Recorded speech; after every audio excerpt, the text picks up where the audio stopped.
নমস্কার। গল্প থেকে গল্প চ্যানেলে আপনাদের সবাইকে স্বাগতম। আজকের গল্পটি হচ্ছে বাতাসি। লেখক জলধর সেন। বাতাসি জেলের মেয়ে। বাপ নাই, মা নাই, ভাই নাই। থাকিবার মধ্যে আছে এক বুড়ি ঠাকুরমা। সকলে মরিয়া গেল। যাহাদের পরে মরিবার কথা তাহারা আগে চলিয়া গেল। বুড়ি রহিল, আর রহিল তাহার বুড়া বয়সের একমাত্র অবলম্বন বাতাসি। বাতাসি নামটার একটু ইতিহাস আছে। বাতাসির বাপ মার অনেক দিন সন্তান হয় নাই। তাহারা কত দেবতার মানত করিয়াছে, কিন্তু দেবতারা পাঁঠা, মহিষ, ষোড়শোপচারী পূজা প্রভৃতির লোভ সংবরণ করিয়াছিলেন। মৎস্যজীবীর পুত্র সন্তান লাভে হতাশ হইয়াছিল। অবশেষে একদিন তাহার গৃহিণী গঙ্গাদেবীকে এক মন বাতাসা মানত করিল। গঙ্গাদেবীর সে সময় বোধ হয় বাতাসা খাইবার স্বাদ হইয়াছিল। তিনি বাতাসার লোভে ভুলিয়া গেলেন। জেলের ঘরে একটি মেয়ে জন্মিল। মেয়ের ষষ্ঠী পূজার দিন এক মন বাতাসা গঙ্গাদেবীকে নিবেদন করিয়া দিয়া পাড়ার সকলে তাহাতে যথাযোগ্য ভাগ বসাইল। পুরোহিত মশাই বলিলেন, বাতাসা দিয়া যখন মেয়ে পাইয়াছ, তখন মেয়ের নাম থাকুক বাতাসি। পুরোহিতের কথা মতো মেয়ের নাম হইল বাতাসি। বাতাসির বয়স যখন 13 বৎসর, তখন তাহার পিতা বুঝিল আর বিবাহের চেষ্টা না করিলে নয়। জেলের ঘরের মেয়ে একটু বেশি বয়স পর্যন্ত অবিবাহিতা থাকিলেও সমাজে বড় কথাবার্তা হয় না। রামমোহনের ওই একটি মাত্র মেয়ে, যে কয়দিন ঘরে রাখিতে পারা যায় থাকুক না, এই ভাবিয়া পিতামাতা বিবাহের বিশেষ চেষ্টা করে নাই। বিশেষত তাহারা মনে মনে বর স্থির করিয়া রাখিয়াছিল। হরিহালদারের পুত্র স্বরূপ বেশ ছেলে। হরিহালদার গায়ের পার্শ্বের ইছামতি নদীর পাটনি, 2 পয়সা রোজগার করে। এই পাটনিগিরিটি সে একদিন মৌরসি করিয়াই লইয়াছিল। ঘাট ডাকের সময় গ্রামের আর কেহ ডাকিত না। হরি যাহা হোক দিয়া ঘাট ইজারা লইত।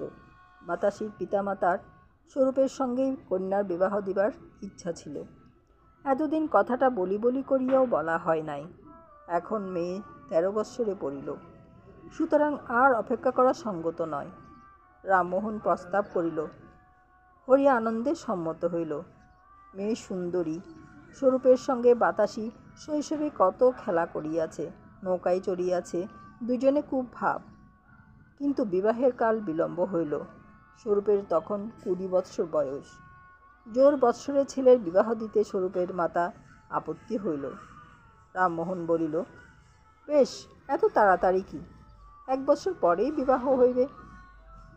বৎসর যাইতে না যাইতেই স্বরূপের মা মরিল। গ্রামের 10 মাতব্বর বলিলেন, 1 বৎসর মরণশোচ, তাহার পূর্বে বিবাহ স্বাস্থ্যসম্মত নহে। রামমোহন বলিল, বেশ। এইভাবে 2 বৎসর গেল। বাতাসির বয়স তখন 15। বিবাহের আয়োজন হইতে লাগিল। হরিহালদারেরই বিশেষ আগ্রহ। তাহার ঘরে স্ত্রীলোক নাই, কিন্তু তাহাদের আগ্রহ হইলে কি হয়, প্রজাপতি ঠাকুর নিতান্তই বাকিয়া বসিলেন। ঠাকুরই মন্ত্রণা করিয়া ওলাদেবীকে গ্রামে ডাকিয়া আনিলেন। গ্রামে হাহাকার উঠিল। দেবীর প্রথমে জেলে পাড়ায় প্রবেশ করিলেন। পাড়াটি নদীর তীরেই কি না। আজ ও বাড়ির রসিক দাস মারা গেল, কাল ফটিকের ছেলেটি গেল, তারপর দিন হরিহালদার আক্রান্ত হইল। 24 ঘণ্টার মধ্যেই সেই মরিল। রামমোহন ওলা উঠার বীজ লইয়া ঘরে গেল। সেই ঘরে গিয়া দেখে তাহার স্ত্রী অগ্রে যাইবার জন্য প্রস্তুত হইয়াছে। একই দিনে একই সময়ে স্বামী স্ত্রী চলিয়া গেল। দেবী রামমোহনের বৃদ্ধা মাতাকেও কিছু বলিলেন না, বাতাসিকেও কিছু বলিলেন না। তাহার পর ক্ষুদ্র হরিশপুর গ্রামের 139 জনের হিসাব নিকাশ করিয়াই দেবী গ্রামান্তরে চলিয়া গেলেন। বাতাসির বিবাহ চাপা পড়িয়া গেল। তাহার বিবাহ কে দেয়? 2-3 মাস কাটিয়া গেল। রামমোহন মেয়ের বিবাহের জন্য 300 টাকা সঞ্চয় করিয়াছিল। তাহাই ভাঙ্গিয়া বাতাসি ও তাহার ঠাকুরমার দিন চলিতে লাগিল। এমন সময়ে একদিন পুরোহিত মশাই রামমোহনের বাড়িতে পদধূলি দান করিলেন। অন্যান্য কথার পর তিনি বলিলেন, মোহন তো চলিয়া গেল, এখন আমাকেই তো তোমাদের মঙ্গল অমঙ্গল দেখতে হয়। তা এখন মেয়েটার কোনো রকমের সাত পাক দিতে তো হয়, কি বলো? বুড়ি বলিল, তা তো বটেই, আমাদের তো আর কেউ নেই, আপনিই আছো, যা হয় আপনিই করো। পুরোহিত মশাই বলিলেন, আমি স্বরূপকেও বলি, গ্রামের 10 জনকেও বলি, যাতে শুভকর্মটা এই মাসেই হয়ে যায়, তাই করা যাবে, সেজন্য তুমি ভেবো না। এই বলিয়া পুরোহিত ঠাকুর চলিয়া গেলেন। বাতাসি ঘরের মধ্যে বসিয়াছিল, সে সব কথা শুনিল। পুরোহিত চলিয়া গেলে বাতাসি ঠাকুরমাকে বলিল, ঠাকুরমা, আমি সব শুনেছি, তোমরা যাই বলো আর যাই করো, আমি বিয়ে করব না। বাবা গেল, মা গেল, এই পাপ বিয়ে আর যায় না। নাতনির কথা শুনিয়া বুড়ি একেবারে অবাক। সে কি কথা, অমন কথা মুখে আনিস নে, লোকে বলবে কি? বাতাসি রাগিয়া বলিল, লোকে যা বলতে হয় বলুক, আমার 10টিও ভাইও নেই, বোনও নেই যে লোকের কথাই ভয় পাবো। তুমি চোখ বুঝলে আমার সব গেল, আমি বিয়ে কিছুতেই করব না। বুড়ি রাগিয়া বলিল, আবাগি মেয়ে, করবি নে, খাবি কি? তোর বাবা তো জমিদারের রেখে যায়নি, আর বসে খেলে রাজার ভাণ্ডারও ফুরিয়ে যায়, শেষে একটি কলঙ্কি কিনবি নাকি? বাতাসি বলল, তোর মুখে আগুন, রামমোহন মাঝির মেয়ের কলঙ্কটাই তার দিকে কুনজরে চায় এমন লোক এ 7 গায়ের মধ্যে নেই। খাবো কি বলছিস? জেলের মেয়ে খাবো কি? তুই বুড়ো হয়েছিস, ঘরে বসে থাকবি, আমি গায়ে গায়ে মাছ বেছে তোকে খাওয়াবো, তার জন্য ভয় কি? বুড়ি আসল কথাটি আর চাপিয়া রাখিতে পারিল না, বলল, দিদি, ভয় সবই, তোর এই সমস্ত বয়স, তারপর এই রূপ, সবই ভয় দিদি, সবই ভয়। এত বড় মেয়ে কি আইবুড়ো থাকতে আছে, না কেউ থাকে? বাতাসি বলিল, তা তুই যা বল ঠাকুরমা, আমি এই জন্মে আর বিয়ে করছি নে। বুড়ি বলিল, কেন, স্বরূপকে তোর মনে ধরে না? তা তাকে বিয়ে না করিস, অন্য বর দেখি। বাতাসি বলিল, তুই ফের যদি বিয়ের কথা বলবি তো তাহলে আমার যেদিকে 2 চোখ যাবে সেই দিকে আমি চলে যাব। বুড়ি তখন বিমর্ষভাবে বলিল, তা আমি তো আর তোর সঙ্গে কথায় পেরে উঠব না, যাই তোর বরের কাছে, সে যদি পারে। বুড়ি সত্য সত্যই স্বরূপের বাড়ি গেল, তাহাকে সমস্ত কথা খুলিয়া বলিল। স্বরূপ কিছুক্ষণ চিন্তা করিয়া বলিল, ঠাকুরমা, তুমি ঘরে যাও, আমি বাতাসির মন বুঝিব। স্বরূপ অনেক চেষ্টা করিয়াছে, অনেক কথা বুঝাইয়াছে, বাতাসি সেই এক কথা, আমি বিবাহ করিব না, তোমাকেও না আর কাহাকেও না। একদিন স্বরূপ বাতাসিকে বলিল, দেখো বাতাসি, এতদিন তোমার জন্য আমি বসে আছি, আমার এই সংসারে কেউ নেই, তুমি কি মনে করো আমি তোমায় ভালোবাসি নে? তুমি কি ভাবো আমি তোমায় যত্ন করব না? বাতাসি, আমি তোমায় দিন রাত ভাবি, ঝড় বৃষ্টিতে রাত্রিতে যখন নদীতে লোক পার করতে যাই তখন তোমার মুখ মনে করেই আমি বল পাই, যখন খালি ঘরে আঁধার রাতে একলা রাঁধি বাড়ি তখন তোমার কথাই মনে করি, কতদিন তোমার কথা ভাবতে ভাবতে রাত হয়ে যায়, আর রাঁধি নে, না খেয়েই পড়ে থাকি। তারপর সকালবেলায় যখন তোমাকে দেখি তখন মনেও হয় না যে আগের রাত্রে আমার উপবাস গিয়েছে। বাতাসি। স্বরূপ আর কিছু বলিতে পারিল না, তাহার চক্ষু অশ্রুসিক্ত হইয়া উঠিল। স্বরূপের কথা শুনিয়া বাতাসির মন নরম হইল কিনা বলিতে পারি না, কিন্তু আজ সে স্বরূপের সঙ্গে অনেক কথা কহিল। অন্যদিন স্বরূপের কথায় সে কানও দিত না, আজ সে স্বরূপকে বলিল, তোমাকে সোজা কথা বলি, দেখো তোমার কেউ নেই, আমার বুড়ি ঠাকুরমা আছে, তোমার সঙ্গে আমার বিয়ে হলে ঠাকুমা কোথায় যাবে? তুমি বলবে আমার বাড়িতে এসে থাকবে, তা হতেই পারে না। রামমোহন মাঝির মা 2টো ভাতের জন্য তার নাত জামাইয়ের বাড়িতে এসে থাকবে, তা আমি কিছুতেই সইতে পারবো না। আমি নিজে রোজগার করে আমার ঠাকুমাকে খাওয়াবো, তাকে তোমার দূরে আসতে দেব কেন? অহংকারাই বলো আর যাই বলো, তোমায় আমি বলছি আমার যে কথা সেই কাজ। হয়তো তুমি বলবে তুমিই আমাদের বাড়ি এসে থাকবে, তোমাকে ভালোবাসি আর নাই বাসি, তুমি ঘর জামাই হতে যাবে কেন? যে নিজের বাপের ভিটে ছেড়ে বিয়ের লোভে ঘর জামাই হতে চায়, আমি তাকে বিয়ে করব না। তুমি আর কিছু আমাকে বলো না। এরপর থেকে তুমি যদি আমার বিয়ের কথা তোলো, তোমার সঙ্গে আমি কথাও কইব না। স্বরূপ নির্বাক হইয়া বাতাসির কথা শুনিল।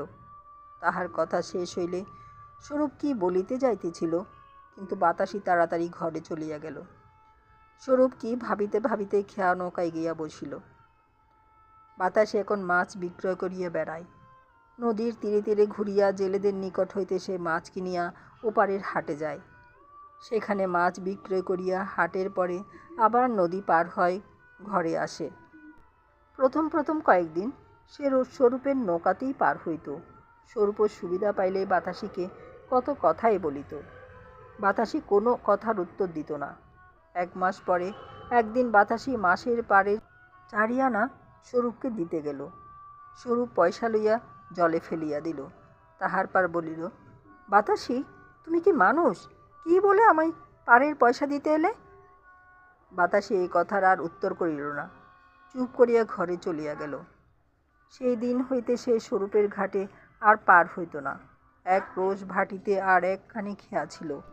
বাতাসি সে খেয়াই পার হইত।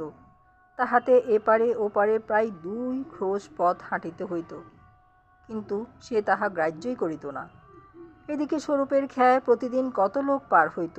দূর হইতে লোকে যখন আসিত, তখন স্বরূপ মনে করিত উহাদের মধ্যে বাতাসি নিশ্চয়ই আছে। তাহারা ঘাটে আসিত, বাতাসি তাহাদের সঙ্গে নাই। স্বরূপ একটি দীর্ঘ নিঃশ্বাস ফেলিয়া নৌকা ছাড়িয়া দিত। কতদিন সে নৌকা লইয়া বসিয়া থাকিত, তাহার বুক ভাঙ্গিয়া কান্না আসিত। বাতাসিকে পার করিবার জন্য কত আগ্রহে পথের দিকে চাহিয়া চাহিয়া বসিয়া থাকিত। দিনের পর দিন গেল, বাতাসি আর পার হইবার জন্য আসে না। সন্ধ্যার সময় যখন পাড়ের লোক আসিত না, স্বরূপ তখন নৌকা বসিয়া আকাশ পাতাল ভাবিত।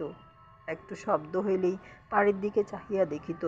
তাহার মনে হইত এইবার হয়তো বাতাসি আসিতেছে। এমনি করিয়া কিছুদিন গেল। একদিন অপরাহ্নে বড় ঝড় উঠিল। বেলা 3টা হইতে আকাশে মেঘ সাজিতেছিল। 4টা বাজিতে না বাজিতেই ঝড় উঠিল। যেমন ঝড় তেমনই বৃষ্টি। ইছামতি নদী গর্জন করিতে লাগিল।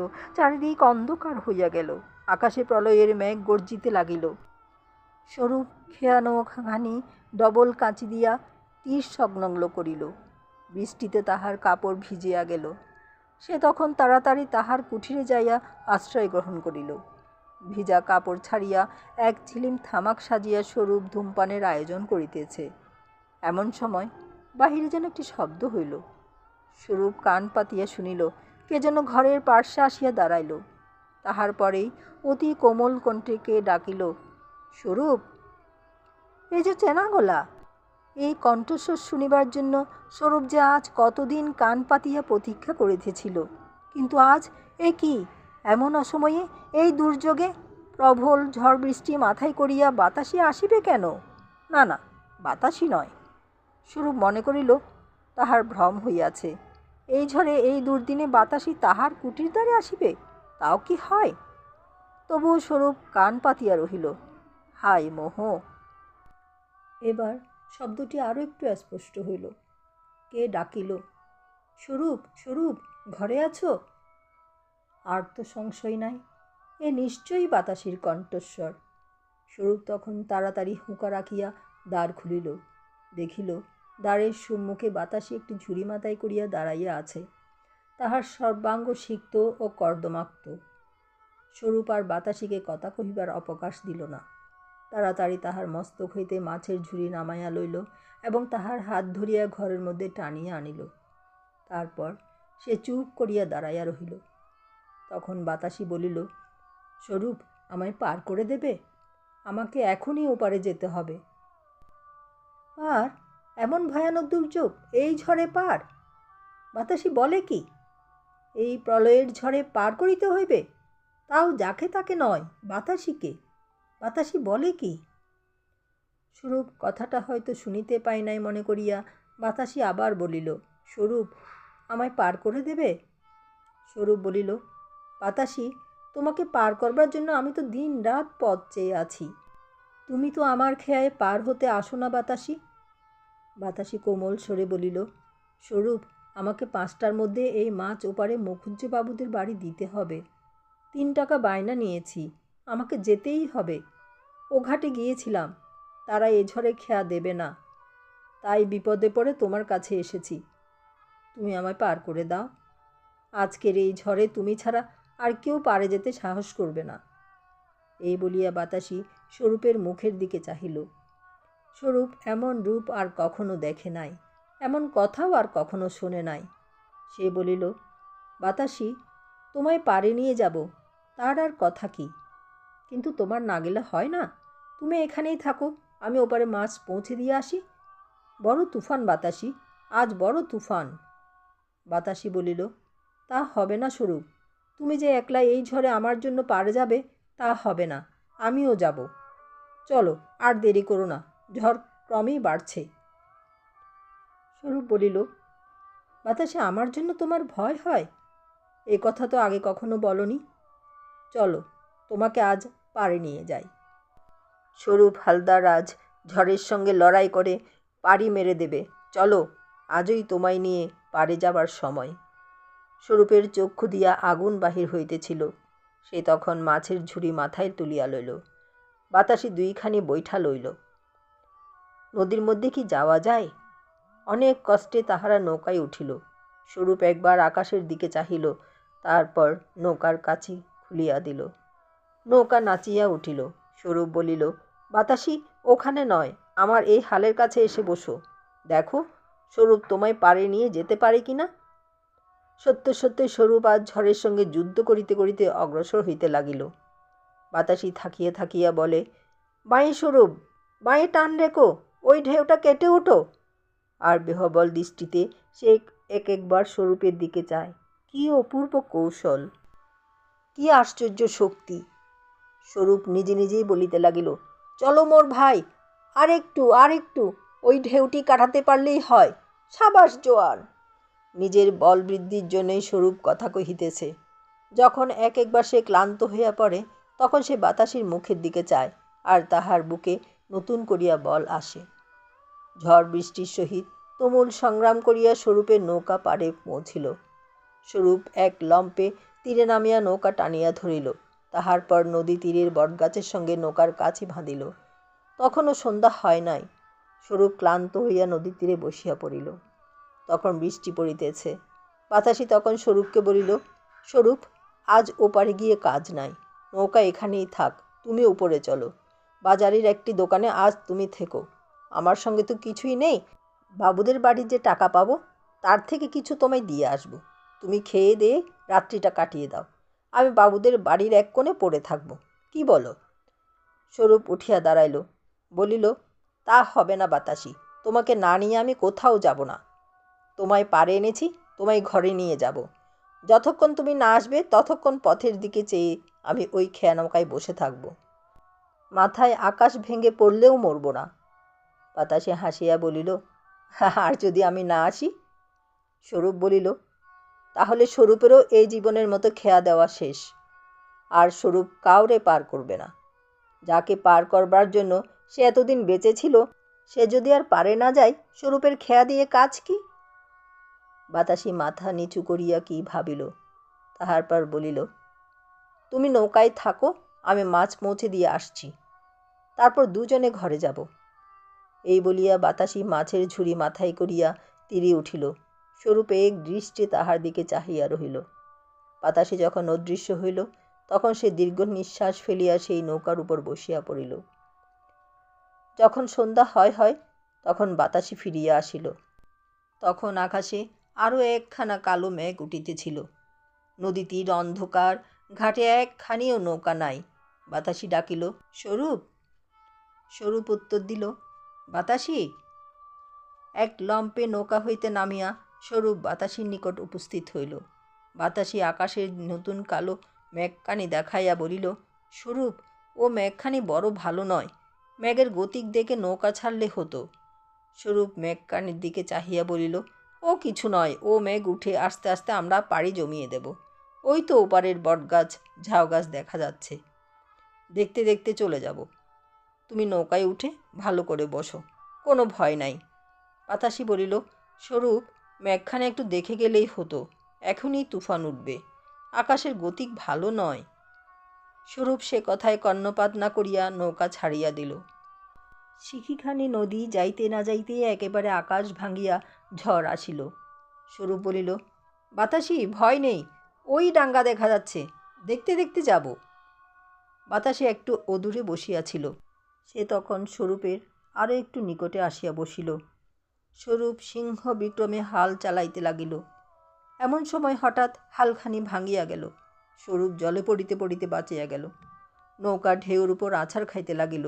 স্বরূপ তখন চিৎকার করিয়া বলিল, বাতাসি, এইবার নৌকা গেল, আর রক্ষা নেই, বইটা কই? তখন বইটা খুঁজিয়া পাওয়া যায় না। তাহাদের অজ্ঞাত সারে বইটা দুইখানি জলে পড়িয়া গিয়াছিল। তখন স্বরূপ বলিল, বাতাসি, আর রক্ষার উপায় নাই। আমার জন্য ভাবছি না বাতাসি, কিন্তু আজ যে নৌকায় তুমি রয়েছ, তোমাকে যে আজ বাঁচাতে পারছি না, এই কষ্ট যে আমার মরলেও যাবে না। বাতাসি, কেন তোমায় এই ঝড়ের মধ্যে নৌকায় তুলেছিলাম? কেন তোমার কথা শুনলাম না? আমি তোমায় মেরে ফেললাম। বাতাসি, ওই ঢেউটি আসছে, ওই ঢেউটি আমাদের নৌকা ডুবে যাবে। বাতাসি তখন উঠিয়া দাঁড়াইয়াছে। সে বলিল, স্বরূপ, আমি কি মরতে ভয় পাই? এসো দুজনে আজ গলা জড়িয়ে ধরি মরি। আজ আমাদের বিয়ে, স্বরূপ, আজ আমাদের বিয়ে। এই বলিয়া বাতাসি স্বরূপের গলা জড়াইয়া ধরিল। স্বরূপ আর কথা কহিতে পারিল না। সে প্রাণপণ শক্তিতে বাতাসিকে বুকে জড়াইয়া ধরিল। বাতাসি তখন চিৎকার করিয়া বলিল, স্বরূপ, চলো, আজ আমরা পারে যাই। প্রকাণ্ড একটা ঢেউ আসিয়া নৌকাখানি আশ্রাইয়া ফেলিল। স্বরূপ ও বাতাসি ধীর আলিঙ্গনে বদ্ধ হইয়া ইছামতির গর্ভে ডুবিয়া গেল। আজও বদনগঞ্জের লোকেরা স্বরূপ বাতাসির গল্প করে। যে ঘাটের সম্মুখে তাহাদের নৌকা ডুবিয়াছিল, এখনও সকলে তাহাকে স্বরূপ মাঝির ঘাট বলিয়া থাকে। গল্পটি কেমন লাগলো কমেন্ট করে বলবেন। আর চ্যানেলটি যদি সাবস্ক্রাইব না করে থাকেন, তাহলে চ্যানেলটি সাবস্ক্রাইব করে পাশে থাকবেন। ধন্যবাদ।